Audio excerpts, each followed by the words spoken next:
Hey everybody, it's Adelaide. Today I'm going by Heidi, and it is December 24th. We are in the northeast of the US, and it is 70 degrees. This is not okay at all. I'm not okay with this. But since it is December 24th, that means that it is Christmas Eve, which means tomorrow's Christmas. It also means Hanukkah has already happened, and December is just a big time for holidays of all religions. So I thought, what better time to talk about religion than in December when lots of religions are doing lots of different things. So obviously, religion is always a big discussion when it comes to LGBT, people being against LGBT because of their religion, people being against religious people because of their religion. There's a lot of that stuff. So as you can see, I'm wearing a very adorable little Santa hat, if I do say so myself, but I am also wearing blue, which are blue and silver, which are kind of the Hanukkah colors. It's more dark blue and white, but like usually you associate silver with Hanukkah and gold with Christmas. I don't know, is that just me? But anyway, I am Jewish, and today we are going to talk about how that plays into my gender and sexuality and everything. So anyway, the question we're going to be answering this week, I'm going to try to make this a weekly thing, but we're going to be answering Doll Pirates asked, what is your religion and how does it apply to your sexuality? Does it accept your sexuality or gender, or it doesn't? So I'm a conservative Jew, and in other sects of Judaism, like Orthodox, I know that they are not accepting of LGBT people. I know it's not as okay, whereas conservative, it's not really a big deal.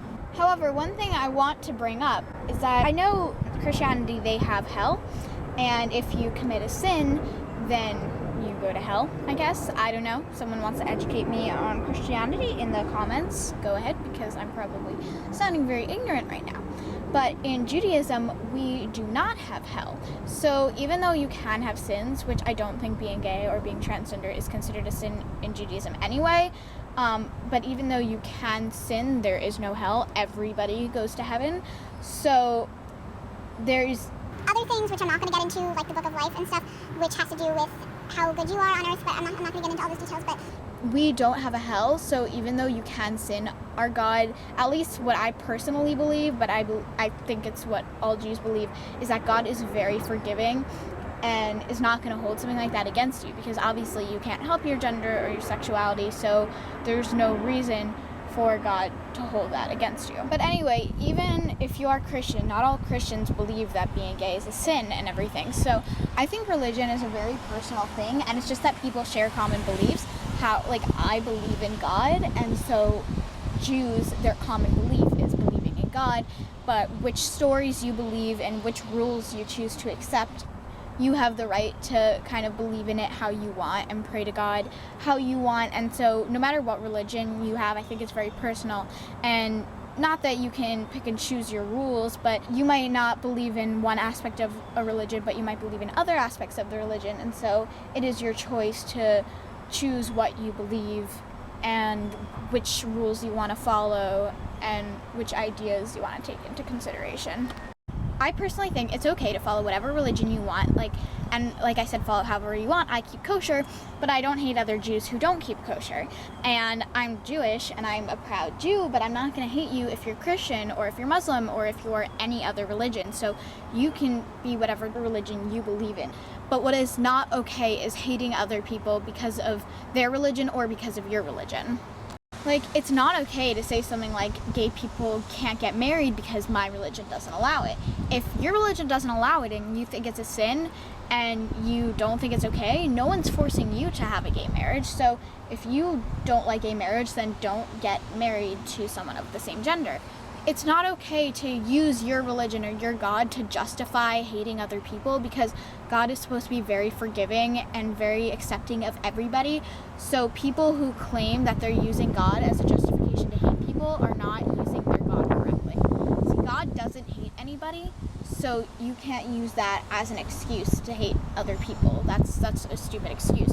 What's also not okay is using your sexuality or your gender to hate religion. What's not okay is saying, I support gay marriage and blah blah blah, and I hate Christians because Christians try to stop gay marriage. That's not okay because it's not Christians that are trying to stop gay marriage, it's just obnoxious homophobes. And not all Christians are homophobes, and not all homophobes are Christians. So just like it's not okay to use your religion as an excuse to hate other people, it's not okay to use your LGBT-ness to hate religions. So yes, I don't like homophobic Christians who are against gay marriage, but I have nothing wrong with Christians. Our next question, also by Doll Pirates, she asked, do you feel that religion-based conversion therapy is okay? And also, is it okay to do it with consent over 18? Okay, conversion therapy is the stupidest thing ever. It should be very outdated. And I guess it still exists. I haven't really heard of many people actually still using it today. I don't know, that's just the stupidest thing. You can't help who you are. I guess it's for religious people who think that the devil's in you, and it's like, oh, we need an exorcism. We need to get this devil out of you. And like I said, for Judaism, we don't have hell, we don't have a devil, we don't have exorcisms or any of that stuff. Conversion therapy, I personally think is very stupid. I mean, she said, is it okay with consent?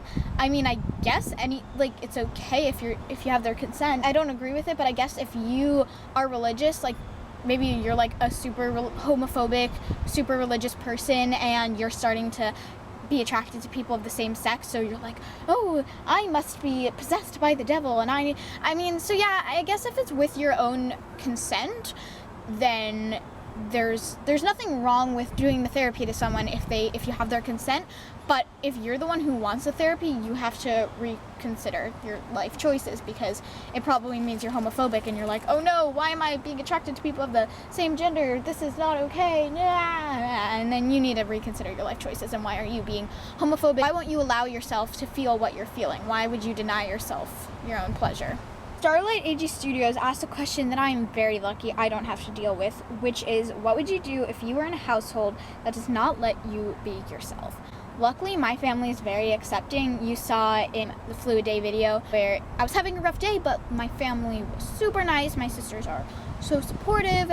Everyone's really great. And even with my mom, with her family, they're really supportive. And the thing is, okay, so my mom's parents, they're not homophobic or anything like that. They're a little bit ignorant, but she teaches them, and they try to be as accepting as they can. They don't know much, and she has to teach them a lot of terminology and a lot of stuff like that, but they try to learn it, and they're like really great. If you just have an ignorant family, that's okay, just teach them, and if they're willing to learn and accept it, then like that's great.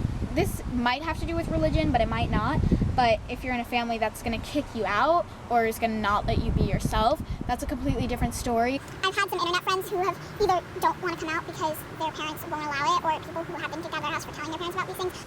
Obviously, it's very awful. I don't know what I would do in that situation, honestly. You could stay with a friend if you have a friend with a family like that. Like if I had a friend who was kicked out of their house, I would let them live with me. So you could go live with a friend if like you have someone who would be able to raise you. Or if you can't be yourself, there's tons of websites. I'm going to put links in the description of this because this is actually really important. There's a website where a bunch of moms will send you holiday cards over the holidays if you don't have a family that's going to send you holiday cards. And I'm going to put links to all these websites because there's some great websites of people who, if you need a home, they'll let you live in their home with them. Or if you just, like I said, if you want someone to come over the holidays, they can send you cards.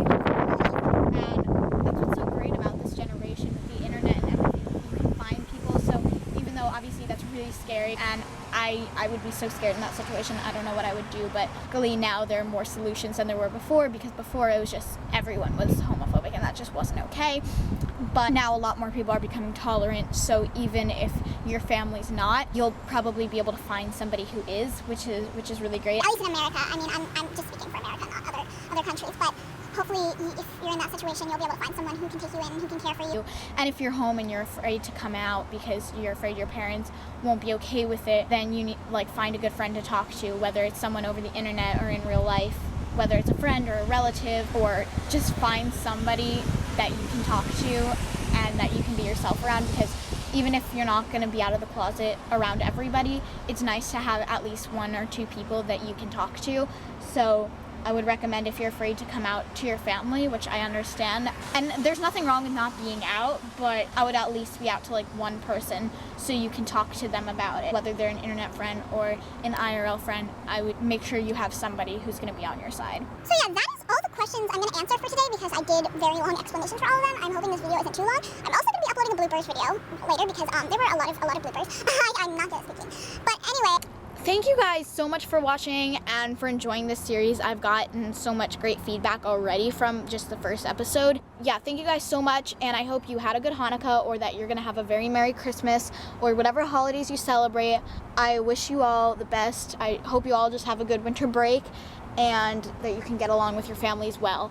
And if you ever need somebody to talk to, I'm always here. So if you can't talk to anybody, I will be that friend for you. And you can always DM me on Instagram or comment on YouTube or send me a message on YouTube, and I will always be here to answer your questions and to talk to you guys. So I hope you guys all have really great holidays, and I'll see you all hopefully next week. Bye!